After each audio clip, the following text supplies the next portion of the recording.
Well, hello, everybody. We're going to go ahead and get started. My name is Rebecca Martin, and I'm one of the business development managers here at Real Story Group. Thanks so much for taking the time out of your day. So today's conversation is going to center around portal technology. We're going to provide some examples and some guidelines that will help you decide whether you should or whether you shouldn't use a portal tool to develop a specific digital experience. We always like to start with a quick introduction to Real Story Group for those of you who are joining us that aren't as familiar. There are really three ways that Real Story Group engages with our customers. So the first way that I'm going to highlight is we help you get to the right shortlist for your technology selection. The second way is we can help you benchmark your effectiveness with the technology that you already have. And then the third way is we do consulting. But I want to elaborate on number one just for a minute. I think it's important to note that the core of everything that we do is based on our research, and you're going to hear about that today. We really exist as a company to help buyers of technology, and we do that by providing in-depth research that analyzes the strengths, but maybe more importantly for you, the buyers of technology, the weaknesses of the vendors that we cover. On the next slide here, you can see a high-level overview of the 7 different marketplaces that we cover. But Apurva, if you don't mind just moving to the next page, I like this view because you can see the marketplaces that we cover, kind of represented by subway lines there, if you will. But you can also see which products and which platforms that we evaluate, within each of the marketplaces, and those are represented by the subway stops. But this is what we call our vendor map. This is available at realstorygroup.com, and people do get a lot of value out of it. And then finally, I can't kick off this webinar and not mention something that's really critically important to the way that we do business. What we do is it's fairly unique in the analyst world is we don't work for vendors in any capacity.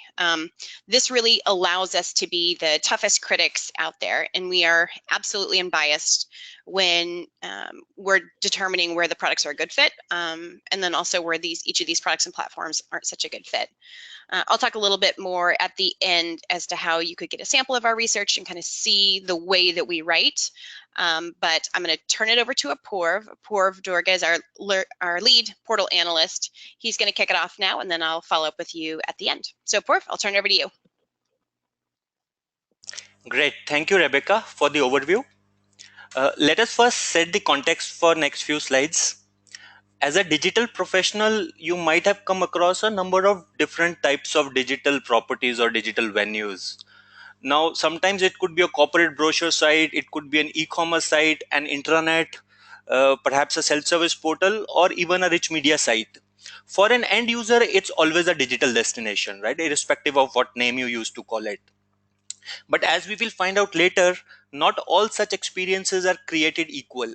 Some of these are content heavy with a lot of dynamically changing content, whereas others are more transaction or application oriented. Now, often to develop any of such properties or venues, you have a variety of options in terms of tools to choose from. For example, you could use a portal tool to develop these properties, or alternatively, you could use a web content management system or a WCM system to develop these. In some cases, you can also develop some of these scenarios using a document management system or even a collaboration oriented tool to develop. Now, portal tools have a lot of functionality overlap with all these type of tools that I just mentioned. So most often there is no clear answer as to which is the best choice. Now, vendors obviously add to this confusion by claiming they can do everything from portal to WCM to DAM to everything. Now, in our experience though, while it may be possible to use multiple different categories of tools for your requirement, not all these tools may be the best fit for your specific needs. So in this session, we will look at some guidelines that will help you decide whether or not to use a portal tool to develop your digital presence. We will also look at examples and guidelines for deciding when not to use a portal tool. So that's really what we are going to cover in this. So in order to do that, let us first look at some examples. Now, this is a screenshot of an employee intranet. A typical intranet has some standard features, right? So So for example, there's personalization so that an employee can see what is relevant or important to her. There's usually a capability or some capacity for doing document sharing, so you can share knowledge, you can share documents, work together on artifacts and so forth. There are activity streams these days which are quite popular. If you've used something like Yammer, you already know what this means. In our own organization, we use these quite a lot to discuss both formal and informal issues of interest. Then there are additional capabilities such as the capability to access HR policies, and those HR policies could, for example, be categorized based on role and geographies. Your employees could also collaborate with each other using things like blogs, wikis, ask questions on forums. And then there are some technical requirements which are mentioned in the yellow box towards the bottom of this slide. Uh, these yellow these the ones that are there in this yellow box, they mostly relate to non-functional requirements, such as integration, security, and other similar plumbing components. Pretty standard features, I would say, right? These are pretty standard in any employee intranet.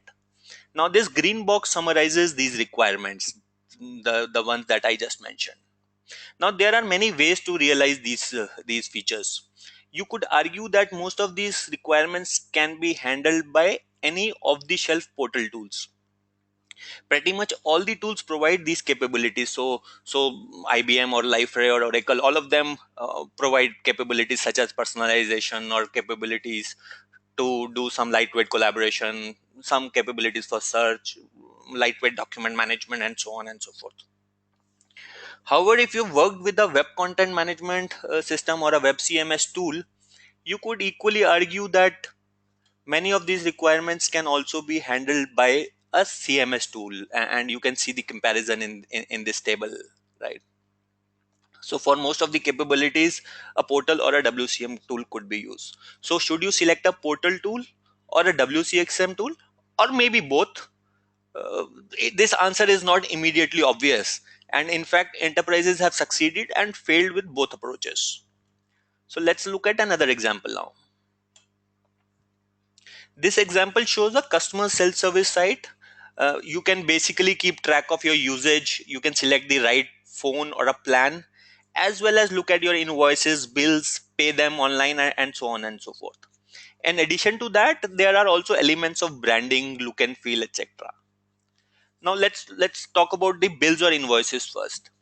Bills are dynamically generated documents, right? You somebody or the telco generates a document that tells you how much you owe them based on your usage and so on, right? So it requires some sort of a content management system. In addition, you also need the content management system because there's a lot of dynamic information about handset devices, plans, and campaigns, right? So for all these type of things, you need a content management system.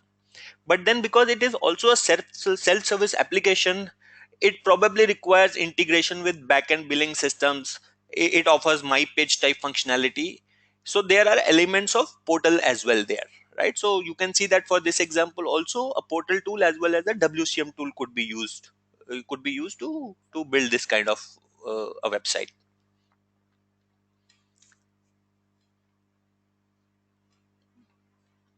Yep, I should have. Okay, so this really shows what I just said, right? So you have the same similar function, the similar sort of chart that we saw, but in this case, the functionalities mentioned in this table are one that are present on this telco site, right? So you can see that you could use a WCM as well as a portal tool again for this scenario. Here's another example. We'll quickly look at some of these examples now. We won't spend too much time. So this is a corporate website. The key aspects in a corporate website, in any corporate website, are typically branding, look and feel. There is content, possibly a lot of it, but primarily static. You have sections about different groups, offerings, and so on. The only section that is possibly dynamic is the one about news and press releases and so on. Now you could again build such a site using a block tool such as WordPress, a CMS like a Drupal, a portal tool, or even use static HTML pages behind a simple web server. Now consider a dynamic news site. This is an example of a site that is heavy in terms of the news. Now it gets a lot of content, and it probably gets them from multiple content providers such as Reuters and so on, right? So that means that it requires some sort of a web CMS, but it also needs the ability to personalize content, aggregate content from different content providers, and in that sense, some portal capabilities are also required. Rich media site, again, it can be built using a dam system, a digital asset management system, but it can also be built with tools from the other marketplaces. Now the point that comes out of all these examples here is that every use case at the end of the day has a web front end, and for most use cases you can use more than one tool to achieve your functionality. And often many buyers make a wrong decision regarding which tool to use. uh, and the reason for that is that there are often considerable overlaps, as we have seen in the examples. So let's get to some guidelines. You might have noticed that I have used Harvey balls in my earlier slides and not just tick marks. So those Harvey balls can provide some guidance regarding which tool is better for specific functionality. But in any case, let's dig a bit deeper and let's look at some specific guidelines. When do you want to use a portal tool? I would say that the of the examples that we just saw, the first two examples of intranet and self-service site are probably good candidate for portal tools. I wouldn't say the same for other examples that I showed. Now, the websites you want to develop are application driven. So this is when you want to use the portal tools. So you want to use a portal tool when the website itself is really an application driven website. What that means is that the website is essentially a collection of many different applications. Now there might be some content too, as most websites have, but the focus is really on applications. Now, these applications are usually complete in themselves and often provide you some concrete or complete functionality. Of course there can be interaction between those applications, but that's another matter. Now this also means that there's a lot of aggregation and integration going on. So there could be aggregation of content from multiple content providers or integration with multiple backend systems.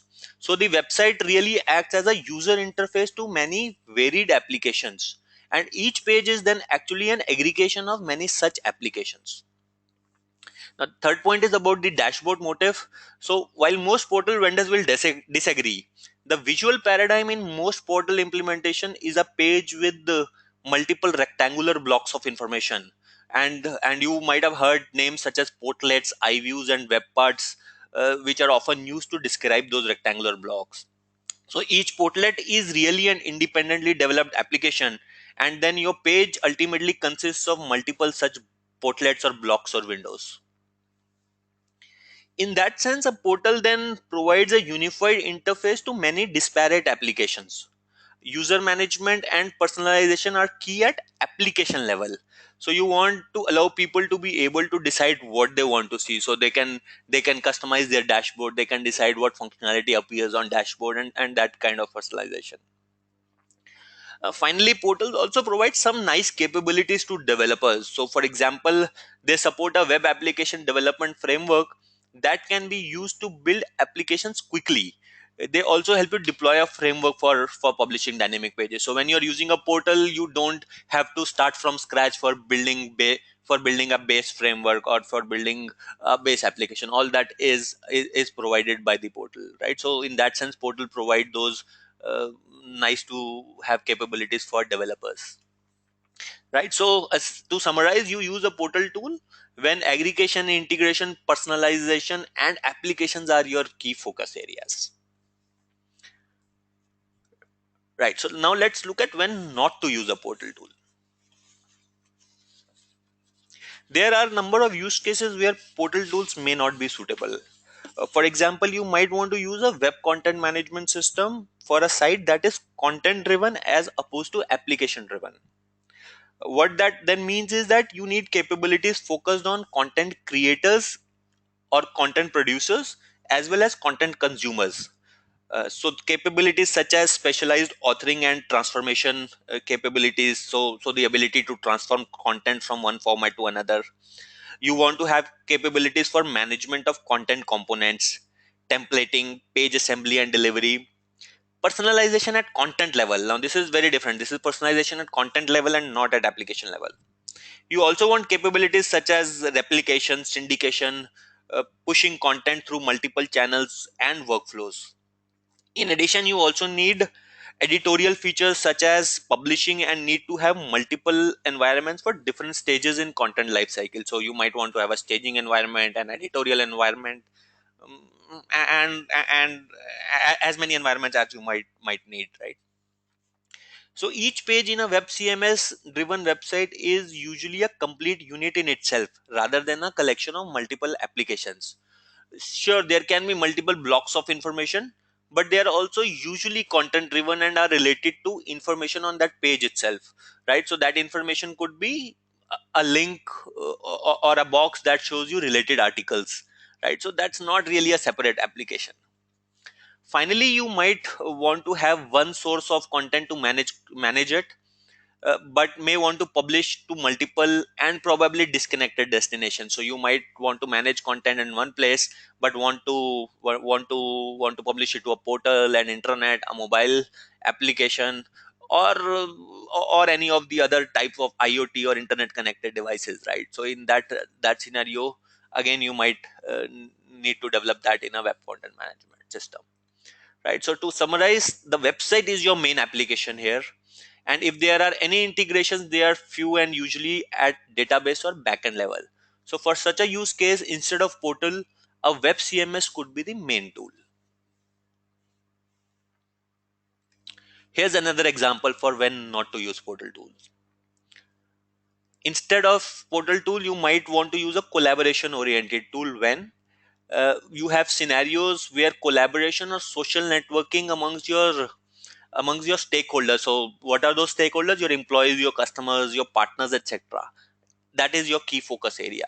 So your key applications are those related to collaboration and including those for scenarios such as ideation management, social question and answer, communities of practice, and other similar ones.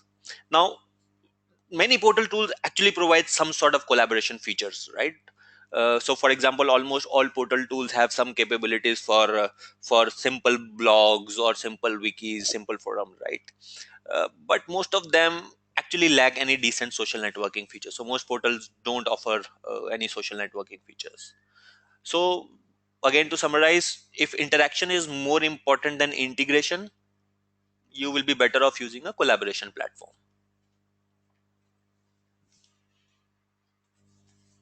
Another one, when you should not use portal tool.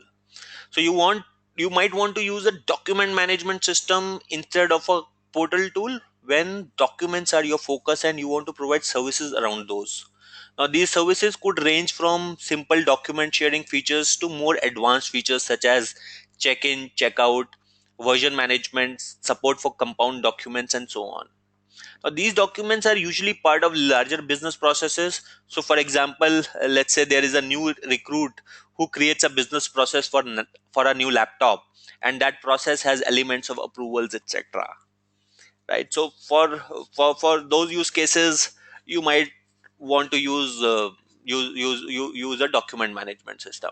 Again, another reason why you would want to use document management system is that you have a lot of files which are large number of files as well as large sized files, right? So if you want to do management around those, portal is not a good product to use, even though a portal might provide document management capabilities,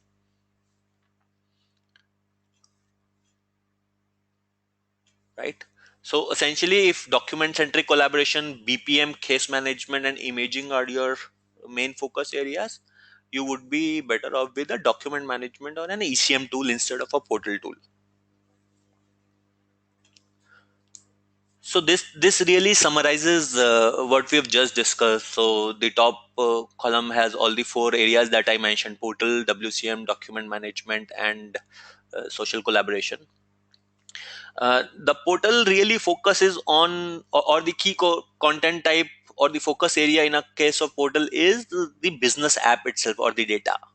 For web publishing, HTML and images are the predominant content types, even though you might have some documents or other type of assets, but HTML and images remain the key content type.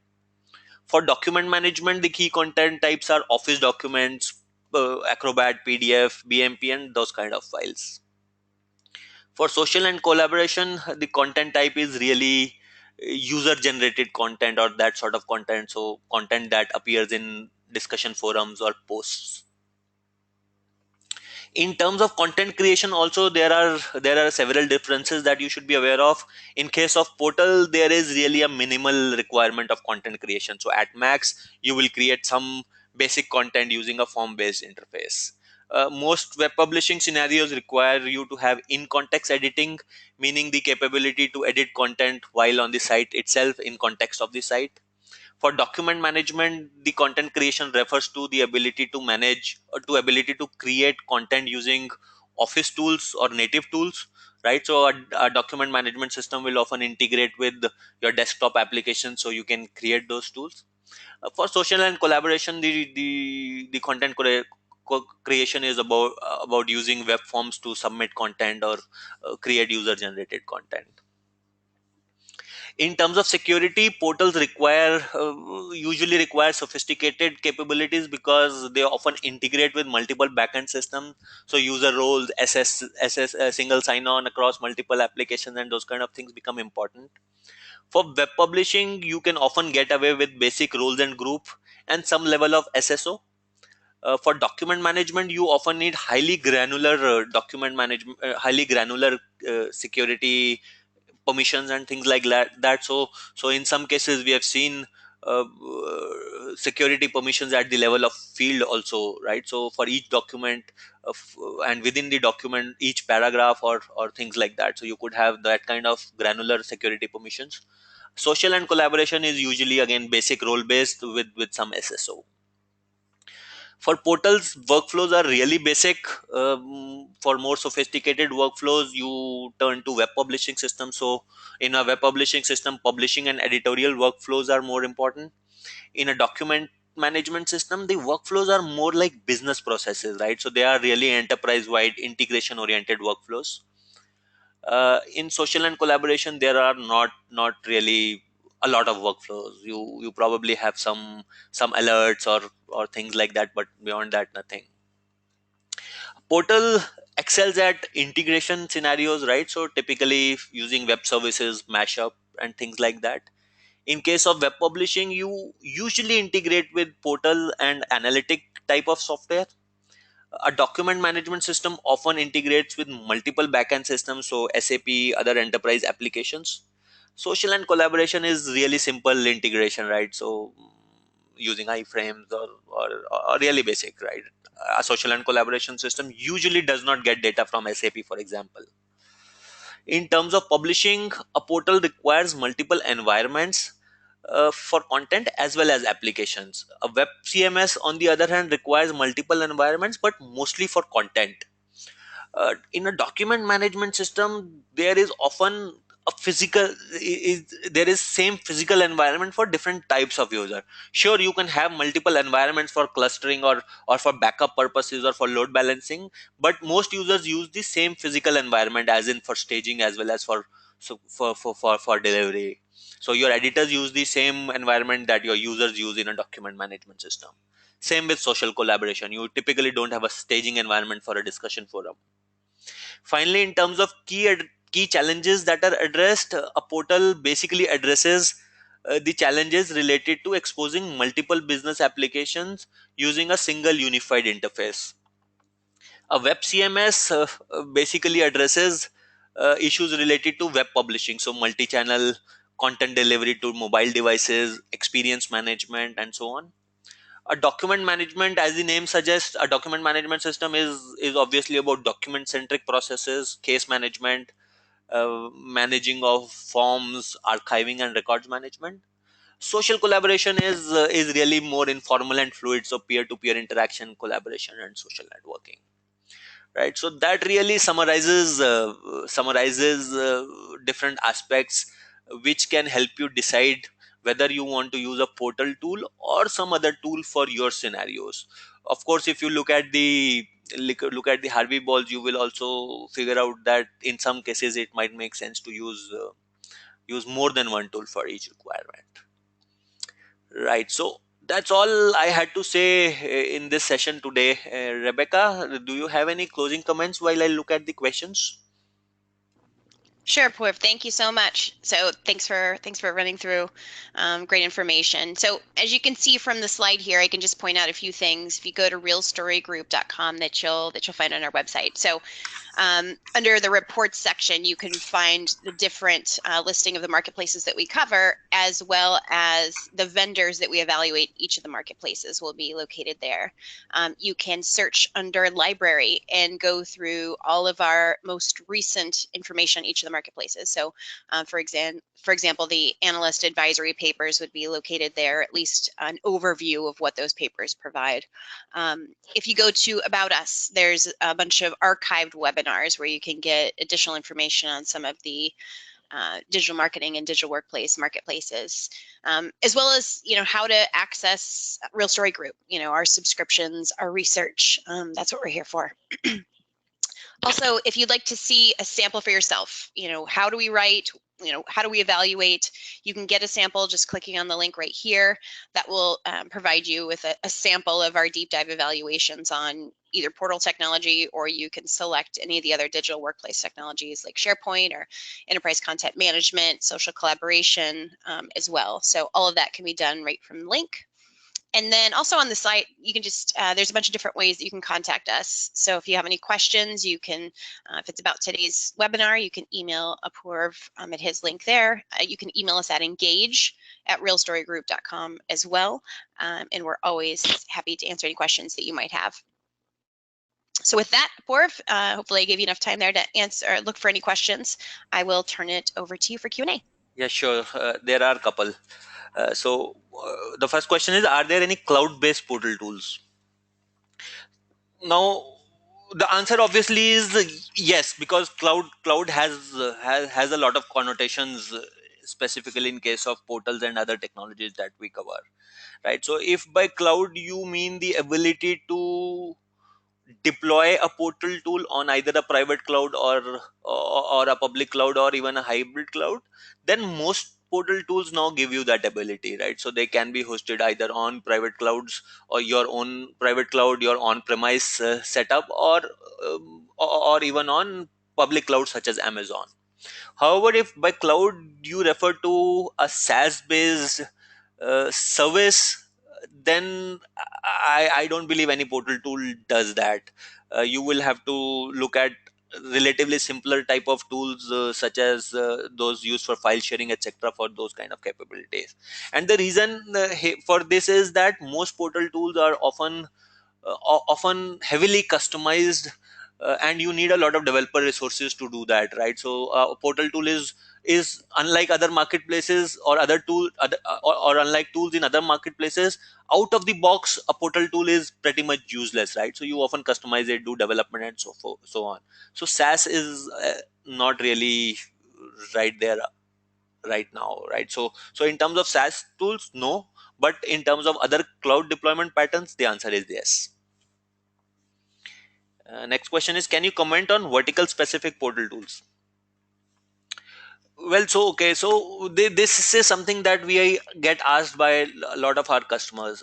A few years back, we used to see a lot of vertical oriented tools for specific use cases, but that trend died down. But in last 1 or 2 years, we are seeing the re-emergence of specific or re-emergence of portal tools for specific use cases. So we have seen, for example, a lot of demand from customers for partner relationship management.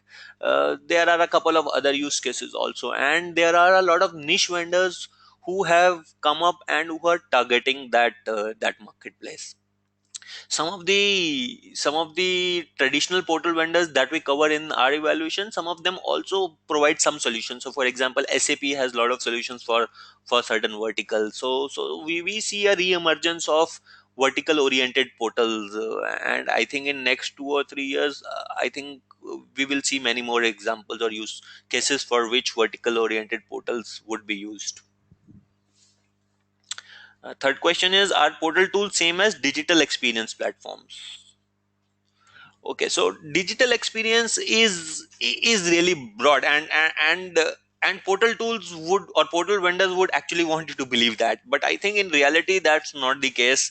Digital experience often refers to managing experience across multiple channels, right? So across marketing, across sales, and then also across multiple channels in terms of devices, websites, mobile devices, phone, call center, and so on and so forth. So portal tools can certainly play an important role in your overall digital experience initiative, but if somebody tells you that their portal tool is a digital experience platform, I think you should be skeptical of that claim and ask them more questions.